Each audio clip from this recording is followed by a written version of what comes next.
Audio Jungle.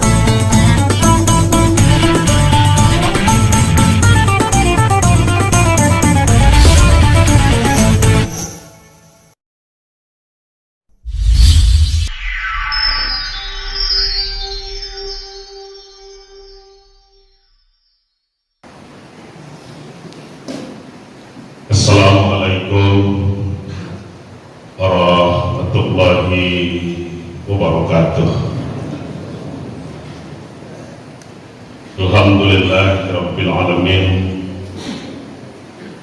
Wassalatu wassalamu ala asrofil anbiya'i wal mursalin wa ala alihi washabbihi ajmain.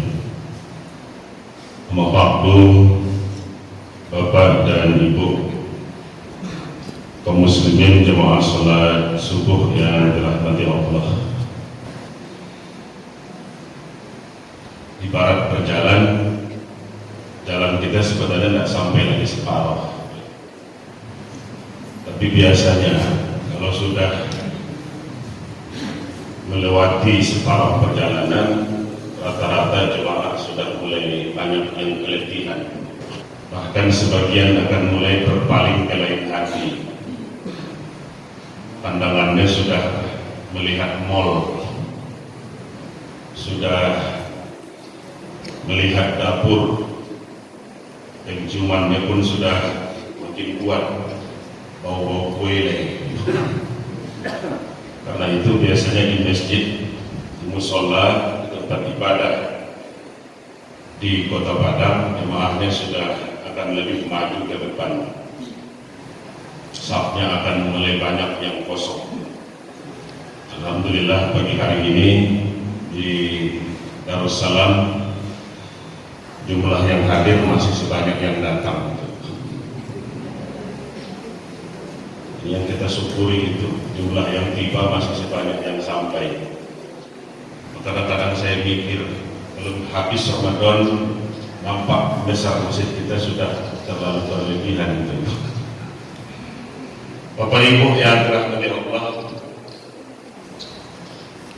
kalau hari ini sudah masuk hari yang ke-16, berarti momentum pertama akan bertemu nanti malam 17 Ramadan, nuzul Quran. Ramadan menjadi luar biasa, Ramadan menjadi istimewa, Ramadan menjadi raja, penghulu, tuan dari seluruh bulan, karena dua hal saja. Tidak akan mungkin ditandingi, dilewati, disamai oleh bulan manapun hanya karena dua saja. Pertama, Ramadan menjadi yang terhebat karena pada bulan ini Allah pilih sebagai tempat diturunkannya Al-Quranul Karim. Allah tak pilih bulan Muharram, walaupun di bulan itu banyak peristiwa bersejarah dikenal dengan bulan yang dimuliakan. Allah tak pilih bulan Rabiul Awal, walaupun di situ Nabi kita yang mulia dilahirkan. Allah tak pilih bulan Zulhijjah, walaupun di momentum itu ada hal yang luar biasa. Di Arafah jumlah manusia paling banyak di satu tempat yang beribadah selama setahun. Tapi pilihan itu jatuh kepada bulan Ramadan. Sahur Ramadan allazi unzila fihil Qur'an hudal linnasi wa bainatin minal huda wal furqan.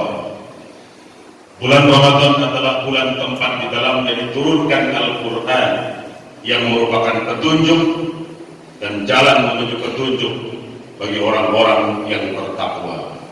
Tapi pilihan dan nama Ramadan sudah langsung Allah yang pilih, dicantumkan dalam Al-Quranul Karim.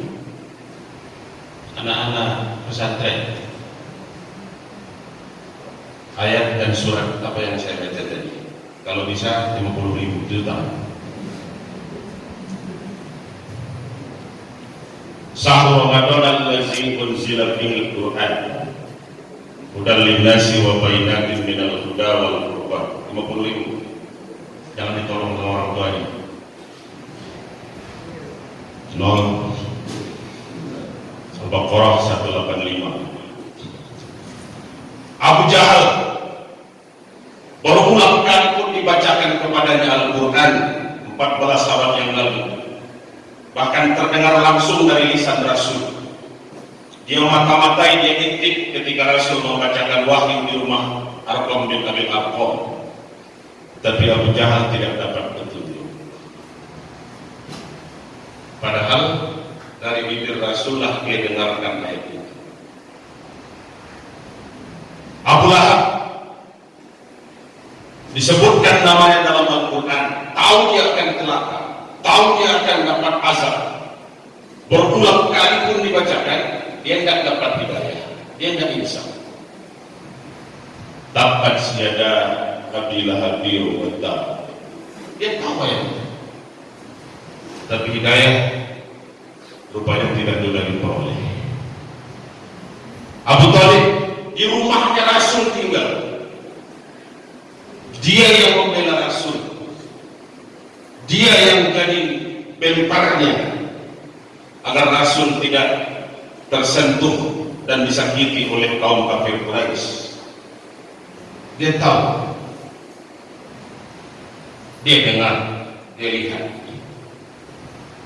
tapi dia tidak bisa untuk menundukkan hatinya.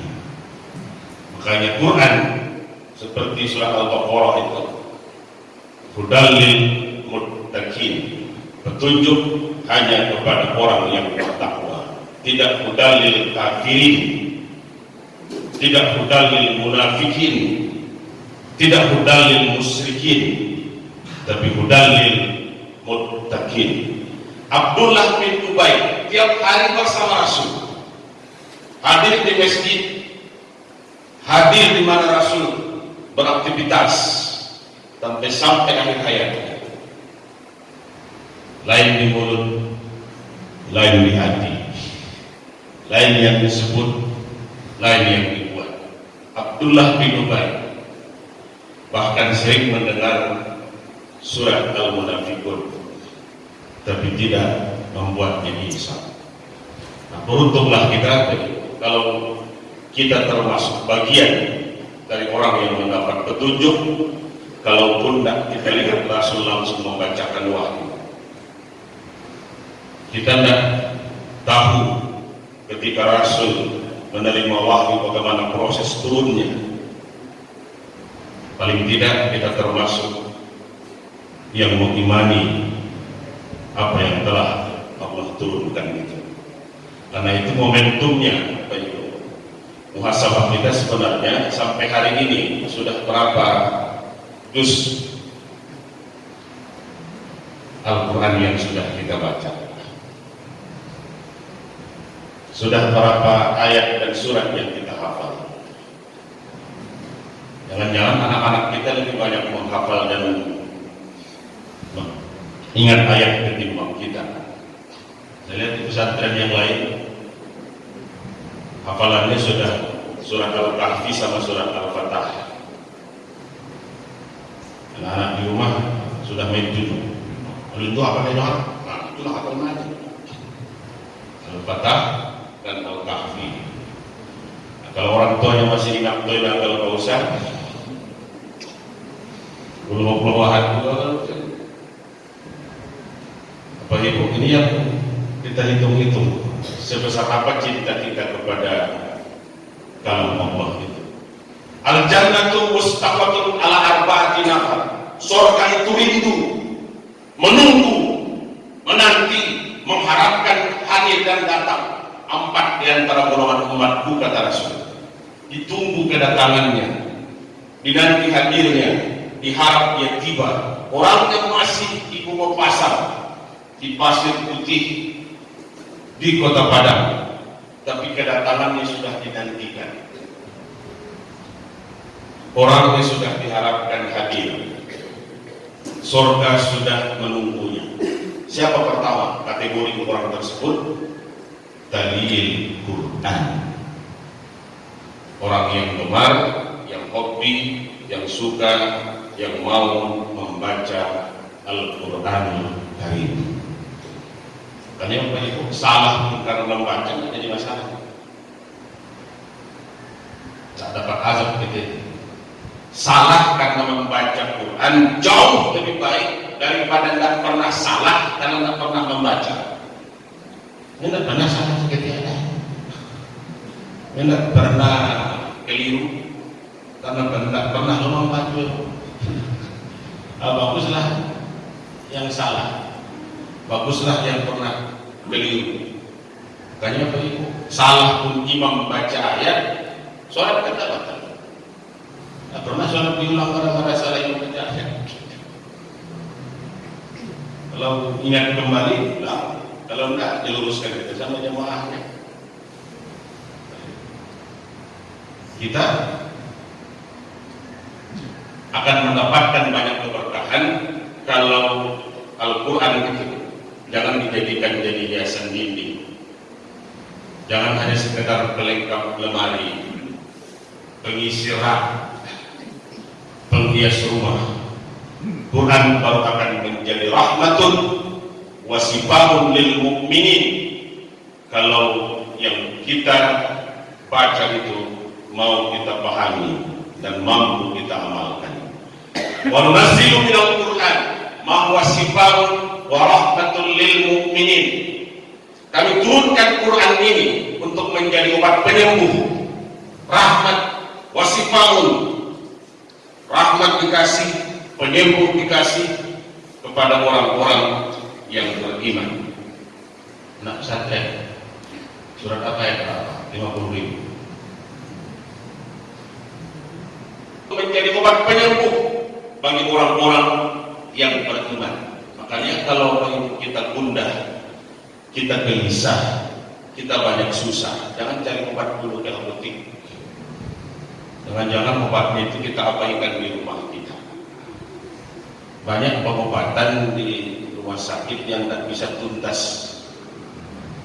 Kalau sudah masalah hati, masalah gundah, masalah jiwa, masalah batin, rata-rata harus dari yang menciptakan itu yang bisa menyembuhkan. Wah, apa penyakit ibu? Gelisah, suka kenyang, tidak bisa lalu. Jualah makan juga. Ini sana besok tiap malam makan pil tidur, dan jualah lalu tidur. Masalah ini. Coba campurkan. Apa masalah? Dokter di Arab Saudi itu kan meriksa kali rasa awak kenyang sih. Dokter itu nggak kasih resep. Apa kata dokter itu? Di rumah ibu ada nggak Quran? Ada. Saya pernah ibu baca, jarang-jarang. Coba ibu baca Quran di rumah ibu, paling tidak siap maghrib dan siap subuh. Minggu besok ada ibu kemana? Kalau belum juga ada perubahan. Rupanya dari tarikan napas saja sudah ikut mengatur napas kita supaya tidak mudah sesak. Karena ada orang baca ya si kan gitu. Ya si kan sudah mulai aturan napas. Seminggu kemudian datang ibu itu, iya Pak, kalau kurang mana? Coba ibu sebut seminggu lain. Kalau masih saya satukan apa sih ibu?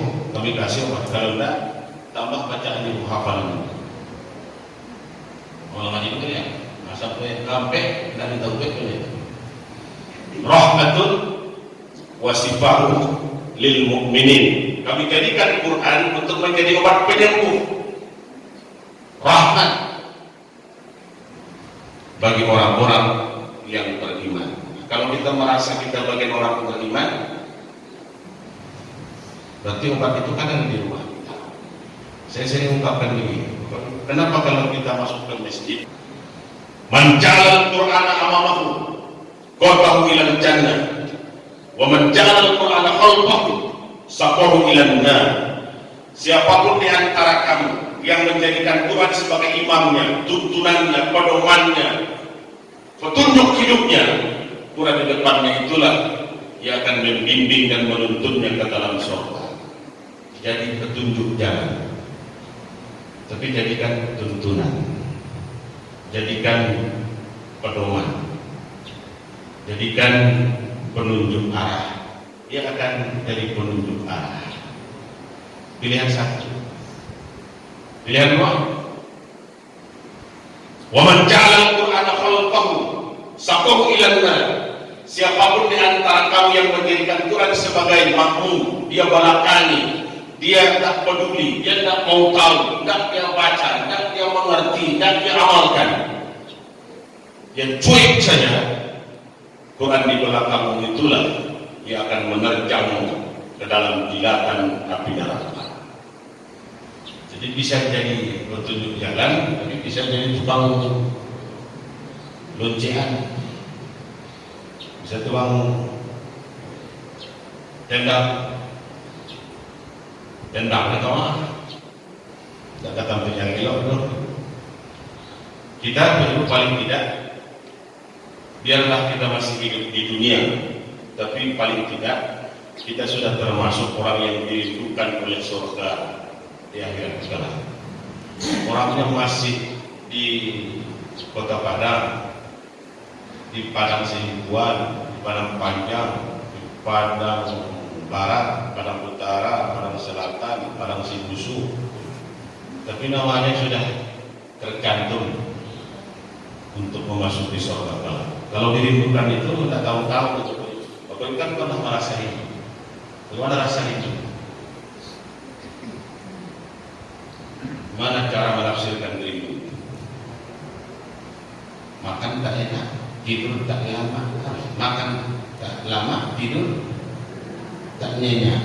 Awak gelisah. Aduh, tapi tak banyak. Kalau seorang ibu merindukan anak, kalau seorang anak merindukan orang tua, harusnya kami subsidikan. Cuman mesin-mesin yang tergolong tidak mampu membeli masker, dan kalau bisa kita prioritaskan untuk anak-anak kita. Bapak Ibu, nampaknya tahun ini untuk pesantren, walaupun Kelurahan Pokok Pasang yang mewakili Kota Tengah, kita jauh di belakang. Kalau kawan menunggu sekali seminggu ya, hari ini lalu besok nih, saya siapkan bonusnya di atas ini.